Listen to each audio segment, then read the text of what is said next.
안녕하세요. 보타임의 미국 소식입니다. 3월 18일 헤드라인 뉴스를 전해드리겠습니다.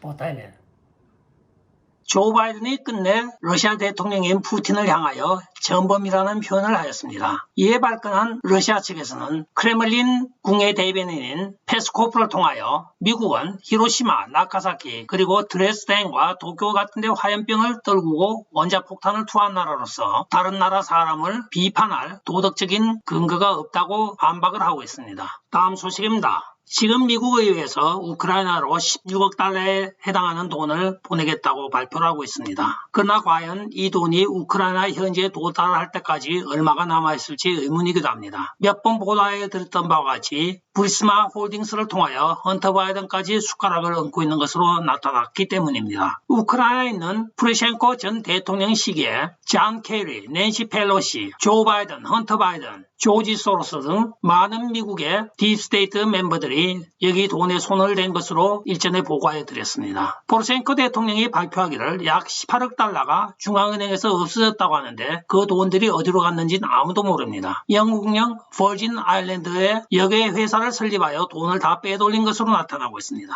포르셴코의 부정부패를 대항하겠다고 하면서 젤렌스키 현 대통령이 출마를 나섰습니다. 그러나 실제적으로 전쟁 바로 직전까지 젤렌스키 대통령은 4,100만 불을 부정 축제한 혐의로 의심을 받아왔습니다. 총체적으로 우크라이나에 이렇게 금전적으로 얽혀있는 미국의 타락한 정치가들과 또한 우크라이나 전 현직 대통령들이 서로 이해관계가 얽혀있는 것입니다. 이번에 미국이 16억 달러를 보내겠다고 하지만은 많은 식자들은 이 중에 몇 프로가 우크라이나 현지에 도달할지 의문을 제기하고 있습니다. 다음 소식입니다. 러시아가 3월 17일자 만기 도래되었던 1억 7천만 불에 해당하는 국채이자를 지급한 것으로 나타나고 있습니다. 일단 D4는 넘어갔습니다. 그러나 앞으로 계속되어지는 만기 도래 연장은 하지 않고 러시아 자체 돈으로 다 결제를 해야 합니다. 결과적으로 서방 진영이 단합하여 나토와 함께 러시아의 국제 금융 결제 시스템을 막음으로써 러시아로서는 중국과 인도를 통하여 국제 결제 시스템을 찾고 있는 것으로 알려지고 있습니다.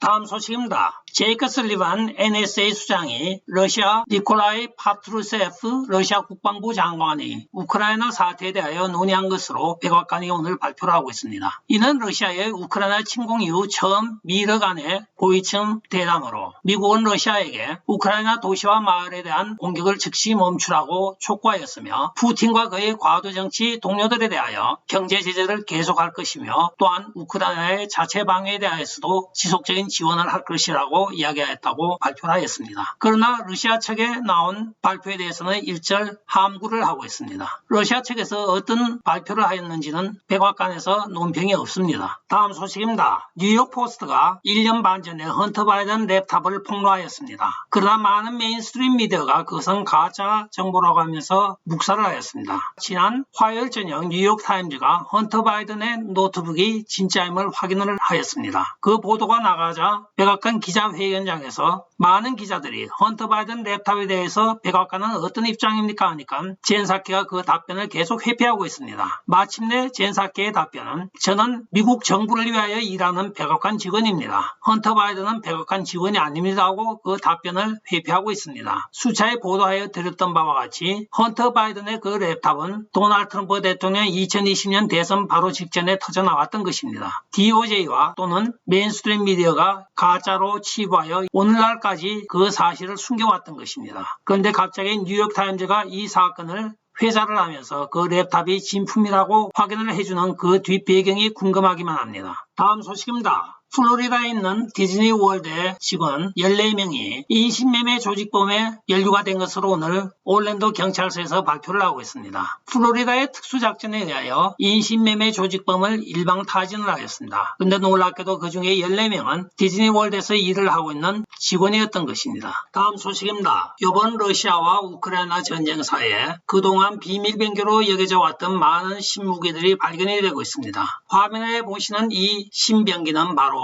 미사일 방어 시스템을 교란하기 위하여 러시아가 냉전시대 때 개발하였던 것인데 이번에 처음으로 서방 세계에 알려진 무기 중의 하나입니다. 이 무기는 아스칸다르 미사일에 부착이 되어 지금 유인 탄약을 발사하여 미사일 방어 시스템을 무력화하는 데 사용되고 있다고 전해지고 있습니다. 약 16인치 정도의 다트 모양의 이 물체는 미사일을 유인하는 미끼로서 침투 보조 장치 또는 PNAID라고 불리기도 합니다. 냉전 기간 동안에는 이것이 바로 핵탄두에 장착이 되어 미사일 방어 시스템을 교란하는 것으로 개발이 되었으나 이번에는 단거리 탄도미사일인 이스칸다르 미사일에 부착이 되어서 발사된 것으로 전해지고 있습니다. 한편 마리우폴에서는 지금 극장이 붕괴가 되었습니다. 러시아 미사일에 붕괴되었다고 하는데 러시아에서는 또한 우크라이나 민병대의 오발로 극장이 주저앉았다고 반대 성명을 발표하고 있습니다. 진위에 어떻게 되었든 간에 수많은 민간인이 희생된 것은 사실입니다. 그리고 오늘 타스 통신에 의하면 마리우폴의 시민 4만 7천 명이 러시아로 피난을 왔다고 전해지고 있습니다. 다음 소식입니다. 메인주에 있는 항구에서 러시아 선박 한 척이 접안을 하지 못하고 공해상에 떠 있는 것으로 발표가 되고 있습니다.